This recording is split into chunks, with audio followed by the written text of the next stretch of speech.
unmet needs of students. ہم نے پچھلی سلائیڈز میں یہ ذکر کیا تھا کہ ڈریکس جو ہے اس نے اپنا لاجیکل کانسیکوینسز کا جو ماڈل ہے وہ unmet needs and desires of students پر بیس کیا ہے. اور یہ جو ماڈل ہے it derives its roots from Adler's theory. آئیے دیکھتے ہیں کہ ایڈلر جو ہے انہوں نے unmet needs کے بارے میں کیا بات کی ہے. Adler was a very famous philosopher and a psychiatrist, اور انہوں نے یہ بات سامنے رکھی کہ جو بھی بچہ ہے اس کو اس کے سوشل کانٹیکسٹ میں دیکھنا بہت ضروری ہے. سوشل کانٹیکسٹ کا مطلب ہے کہ وہ بچہ کہاں پیدا ہوا، وہ کہاں پر اس نے پرورش پائی، اور وہ کیسے اسکول میں جا رہا ہے، اور وہاں کا جو سوشل کانٹیکسٹ ہے وہ کیا ہے. تو کوئی بھی جو بچہ ہے وہ جب بڑا ہوتا ہے تو اس کا جو انوائرمنٹ ہے، اس کے جو آس پاس کا ماحول ہے، اس کو جاننا جو ہے وہ بے حد ضروری ہوتا ہے. کیونکہ بہت سی ایسی خواہشات ہیں جو وہ ماحول جو ہے وہ بچے کو دے نہیں سکتا، اور اس کی وجہ سے بچوں میں فرسٹریشن جو ہے وہ آ جاتی ہے. تو سوشل کانٹیکسٹ جو ہے وہ بہت امپورٹنٹ ہے.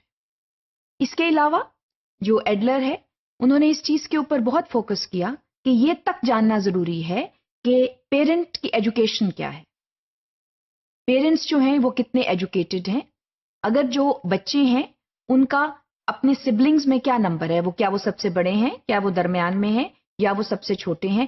اس سے بھی جو بیہیویئر پیٹرنز ہیں ان کے اوپر بے حد فرق پڑتا چلتا ہے. اور لائف سٹائلز کیا ہیں، how are they living within a society, that also makes a huge difference towards the needs that are met اور the needs that remain unmet. So that also is extremely important. کیونکہ Adler کا یہ خیال ہے کہ جو individual ہے اس کے لیے سوشل ریکگنیشن بہت ضروری ہے. That is one chief demand of every individual who exists in a society. اس کے لیے ان تمام بیک گراؤنڈس کا جو ہے وہ جاننا ایک اسکول کے لیے اور خصوصی طور پر ٹیچر کے لیے بہت ضروری ہے.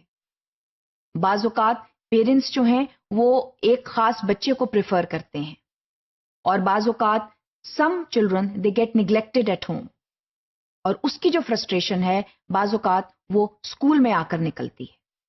اس لیے یہ بہت ضروری ہے جاننا کہ بچے جو ہیں وہ کیسے گھر سے آ رہے ہیں، کیسے ماحول سے آ رہے ہیں، اور جو پیرنٹس ہیں وہ کتنے ایجوکیٹڈ ہیں. اور پیرنٹس جو ہیں کیا وہ کوئی بچوں میں پریفرینشیل ٹریٹمنٹ تو نہیں کرتے. بعض اوقات جینڈر میں ٹریٹمنٹ پریفرینشیل ٹریٹمنٹ ہوتا ہے، بعض گھروں میں جو لڑکا ہے اس کو پریفر کیا جاتا ہے، یا بعض گھروں میں لڑکی کو پریفر کیا جاتا ہے.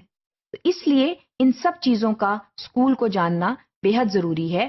And the school should consider that an individual's particular behaviour is based on the kind of environment that individual is coming from. اس میں یہ جاننا بہت ضروری ہے کہ جب ہماری تمام ضروریات پوری ہو رہی ہیں so we are happy human beings, which means that way we will display positive behaviours because our basic needs are met. تو وہ طالب علم جو کہ اچھا بیہیویئر شو کر رہے ہیں ہو سکتا ہے کہ ان کی تمام ضروریات جو ہیں وہ پوری ہو رہی ہیں، وہ جس ماحول سے آ رہے ہیں. اسی طرح وہ بچے who feel discouraged, who are frustrated، وہ بچے جو ہیں their basic needs are not met and they will definitely behave in a very odd manner when it comes to the classroom. وہاں پر وہ اپنے آپ کو جب دوسروں کے ساتھ کمپیئر کرتے ہیں، جب وہ دیکھتے ہیں کہ ان کے جو ساتھی طلباء ہیں ان کی تو ضروریات پوری ہو رہی ہیں مگر ان کی نہیں ہو رہی، سو آٹومیٹیکلی فرسٹریشن سیٹس ان. اور اس میں یہ ہوتا ہے کہ فرسٹریشن میں آ کر بچے جو ہیں وہ آڈ بیہیویئرز جو ہیں وہ ڈسپلے کرتے ہیں. اب جو بیہیویئرز ہیں وہ جاننا بہت ضروری ہے ٹیچر کے لیے کہ وہ بیہیویئرز کیا ہیں، اور ٹیچر جو ہے اس کو بہت پرٹیکولر ہونا چاہیے یہ دیکھنے کے لیے کہ اس کے کلاس روم میں ہو کیا رہا ہے. وہ بچے جو آڈ بیہیویئرز ڈسپلے کر رہے ہیں وہ کون ہیں. اس کے لیے یہ بہت اہم ہے کہ بچوں کی جو بیسک نیڈس ہیں ان کو دیکھا جائے، اور یہ جانا جائے پیرنٹ سے اور دوسرے کیئر گیور سے کہ بچوں کی جو ہے وہ سوشل ہسٹری کیا ہے.